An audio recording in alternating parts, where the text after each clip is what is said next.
everyone, welcome to F1Podcast. We find ourselves at Hungary. Pep, I think you'd agree, mate, a very interesting qualifying session at Hungary, where not everything went according to plan. Yeah, the first thing we're going to talk about is Massa's accident, Max, and just when you thought you'd seen it all in Formula One, you'd seen cars hit animals and people on the circuits and all sorts of things, we get this situation with Felipe, which was... watching qualifying last night, I was very, very concerned and very worried, in the first few minutes after that accident, Max. And now we've got a situation where there's all sorts of press about what's going to happen with Felipe, mate. Mate, I totally agree. I was pretty much sick to the guts, as I think most people were. I think the Tifosi in particular were extremely upset about it. It reminded me of shades of Silverstone '99 when Schumacher went straight on, mate, into the tyre wall.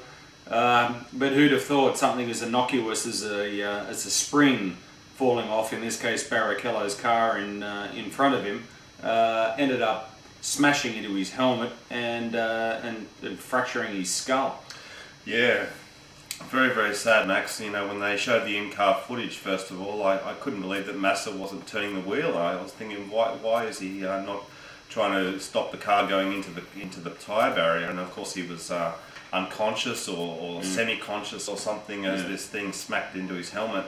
And just unbelievable, Max. I mean, these things are, it's just freakish the way that it happened, especially after what's been happening the last couple of weeks with other formulas, Max. So all I can say is I hope Felipe is okay. I hope that he recovers okay. There's been some talk about fractures and that he might be out for the rest of the season.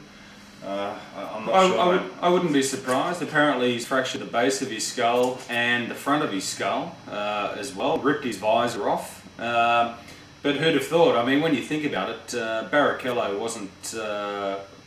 I didn't sight Barrichello in front of him when the accident happened.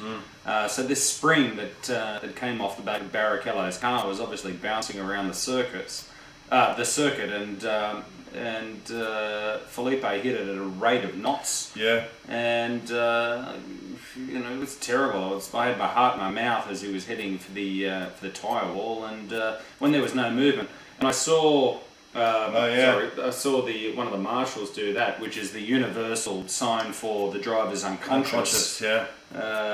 Some people I understand have commented on the delay in the time it took for the medical staff to get to Felipe, but I thought it was a good sign when he was coming out of or about to be put in or taken out of the medical car. That he tried to raise his hand as though to say I'm okay, and his hand was pushed down by one of the medical staff. So yeah, in the hour or so after the accident, I was also happy that Barrichello said that Felipe was agitated, and I thought, well, yeah, I'd be agitated as well, and I thought, well, okay, at least he's okay. But then since then, there's been some pretty bad reports saying that that the injuries that he's sustained are not good. So hopefully it'll work out, Max. Yeah, fingers crossed. Yeah. And our love and thoughts to the Massa family and to all of his fans, of course.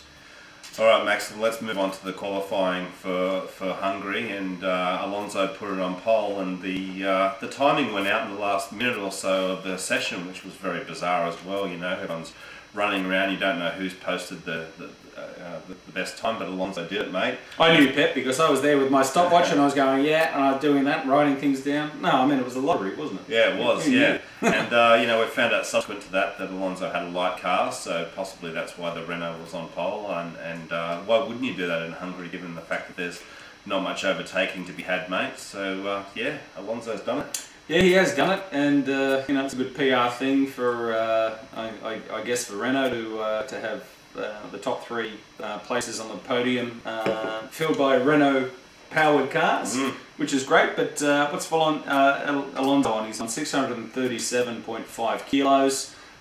He will be three-stopping. There's no doubt about that. But it bodes well for Red Bull, in my opinion, with said Vettel and Mark Webber on fairly comparative fuel loads. Yeah, lap apart, I suppose they are. Yeah. Lap apart, but Webber a little bit lighter than Vettel, who's starting on the bad side or the dirty side of the grid.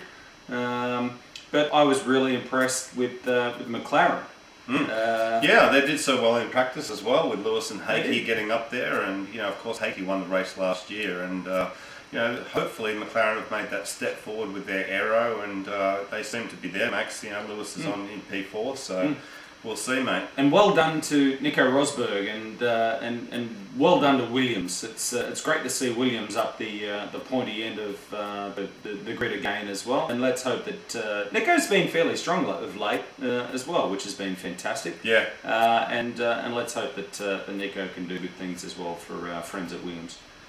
Alright, well, just quickly before this video finishes, we'll do our tips for Hungary, Max. So why don't you give us your top 3, Tiger? Alright, Pep, I'm going for Webber for the win, starting on the right side of the track with a slightly lighter fuel load than Vettel. I'm picking Vettel to come second, providing he can hold off the fast-charging Lewis Hamilton behind him, who's got the benefit of curves.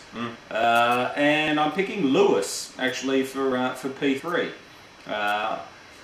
That McLaren, with the upgrades that they've had, has shown some good pace of late, and I think both Lewis and Hakey will be up there, but Lewis in particular for my P3. What about yours, mate? Well, Max, I looked at your tips and I was thinking pretty much the same thing. I thought Webber would win the race, given Alonso's fuel strategy and also the fact that he's on the correct side of the circuit, Max. It depends on his start, doesn't it? Yeah, it all depends on the first corner, the first lap, but if he can do it, if he can get up there and then be consistent throughout the pit stops in the race. I'm calling Red Bull 1-2 as well, Max, so Webber from Vettel. And I'm going to put a speculator and say Nico's going to get on the podium, so Nico's going to be my P3, mate. And let's hope so. Yeah, indeed. He deserves another podium. So he's had some pace this year, so hopefully he'll get there, mate. Cool. All right, guys. Well, we're going to do another video after this with some F1 news, and we'll see you soon for that. See you guys. Bye. Bye.